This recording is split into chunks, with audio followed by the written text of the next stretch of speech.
ఇక రెండవది తెలంగాణ ప్రజలు గమనించాలి, 2023-24లో తెలంగాణ ప్రభుత్వ బడ్జెట్ డాక్యుమెంట్లో ఇరిగేషన్ డిపార్ట్మెంట్కు 44,000 కోట్ల రూపాయల అవుట్లే బడ్జెట్ కేటాయిస్తే సిగ్గుతో తల వంచుకోవాల్సిన విషయం ఏంటంటే కాంగ్రెస్ ప్రభుత్వం 24-25 బడ్జెట్ సంవత్సరంలో మల్లు భట్టి విక్రమార్క గారు ప్రవేశపెట్టిన బడ్జెట్లో కేవలం 22,000 కోట్లు మాత్రమే ఇరిగేషన్ కేటాయించారు.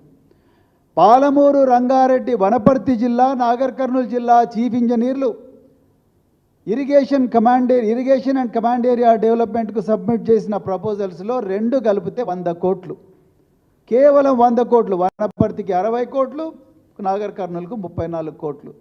మరి ఎక్కడ పోతుంది డబ్బంతా? తెలంగాణ ప్రజలు గమనించాలి. పాలమూరు రంగారెడ్డి వల్ల 60 టీఎంసీల వాటరు 5 రిజర్వాయర్లో వస్తే 12 లక్షల ఎకరాలకు సాగునీరు వస్తుంది. కానీ అలా ముఖ్యమంత్రి రేవంత్ రెడ్డి గారి ప్రయారిటీ ఏమిటి?